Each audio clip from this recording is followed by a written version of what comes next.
ನಮ್ ಜನ. ಅವತ್ತಿಂದ ದೇವರಾಜೇಗೌಡ, ಪ್ರಜ್ವಲ್ ರೇವಣ್ಣ, ನಿವೇದಿತಾ ಗೌಡ, ಸಪ್ತಮಿ ಗೌಡ, ಪವಿತ್ರ ಗೌಡ ಅಂತ ತರಾವರಿ ಹೆಸರುಗಳು ಕೇಳಿ ಕೇಳಿ ಈ ಕೊಲೆ ಕೇಸ್ ನಲ್ಲಿ ಇರೋ ಹೆಸರು ಹೇಳೋಕೆ ಹೆಂಗ್ ಕನ್ಫ್ಯೂಸ್ ಆಗ್ಬಿಟ್ಟವ್ರೆ ನೋಡ್ರಪ್ಪ. ಅದೆಲ್ಲ ಮಾಡಿ ಮತ್ತೆ ಪವಿತ್ರ ಲೋಕೇಶ್ ಅವ್ರಿಗೇನೋ ಅವ್ರ ಕವಿತಾ ಗೌಡನ್ಗೆ ಅವ್ರ ಪರಿಚಯ ಇತ್ತಂತೆ, ಅವ್ರೇನೋ ಮೆಸೇಜ್ ಮಾಡಿದ್ರಂತೆ.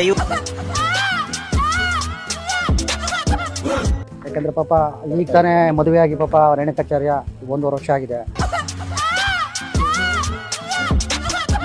ಶಿಕ್ಷಾ ಈಗ A1 A2 ಈಗ ಅನುಪಮ್ಮ ಗೌಡ ಅವ್ರಿಗೆ ಯಾಕೆ ನೀವು ಸಪೋರ್ಟ್ ಕೊಡ್ತಾ ಇದ್ದೀರಾ? ಪೊಲೀಸ್ ಇಲಾಖೆ ನಿಷ್ಪಕ್ಷಪಾತವಾಗಿ